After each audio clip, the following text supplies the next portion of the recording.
আপনাদেরকে আজকে দেখাবো রসুনের আচার কিভাবে বানায়।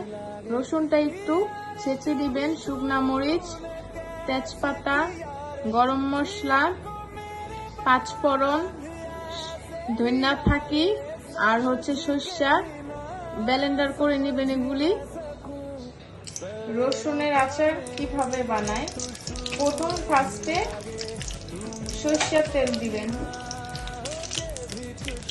তারপরে শুকনা মরিচ দিয়ে দিবেন, সুন্দর করে শুকনা মরিচটা নাড়াচাড়া দিবেন, একটু আদা বাটা দিয়ে দিবেন, তারপরে সুন্দর করে এটাকে মিলিয়ে দিবেন। সুন্দর করে এটা জাল দিতে হবে।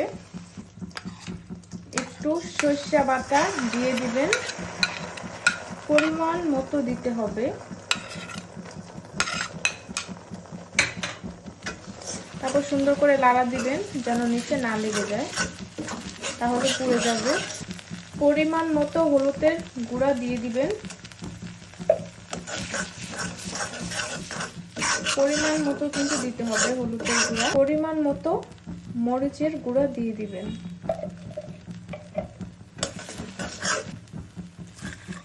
গরম মশলা দিয়ে দিবেন, তেজপাতা, গরম মশলা দিয়ে দিবেন, সুন্দর করে নাড়া দিবেন। স্বাদ মতো লবণ দিয়ে দিবেন,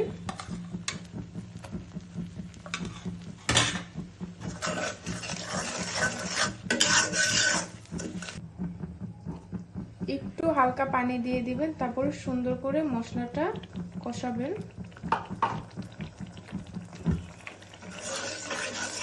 আপনাদের প্রয়োজন মতো ধনিয়া পাতা দিয়ে দিবেন।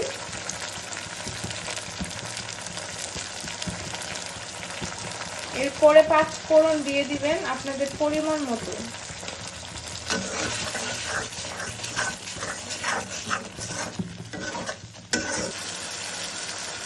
আমাদের মশলা ভালো করে কষানো হয়ে গেছে, এখন রসুন দিব।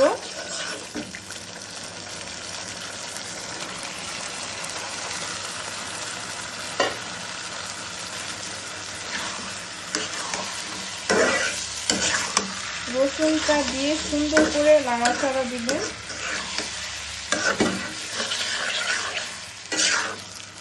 এটা কিন্তু খেতে অনেক মজা, আপনারা একবার ট্রাই করে দেখবেন বাসায়, তারপরে আমাকে জানিয়ে দিবেন কমেন্টে আমাদের এটা কেমন হয়েছে রসুনের আচার। আশা করি ভালো লাগবে আপনাদের। আপনারা তেল বেশি কম দিতে পারেন আপনাদের প্রয়োজন মতো। আর রসুনের আচার 3 দিন জাল দিতে হবে 5 মিনিট করে। খেয়াল রাখতে হবে যে পুড়ে যেন না যায়। আজকে আমাদের রসুনের আচার তৈরি হয়ে গিয়েছে।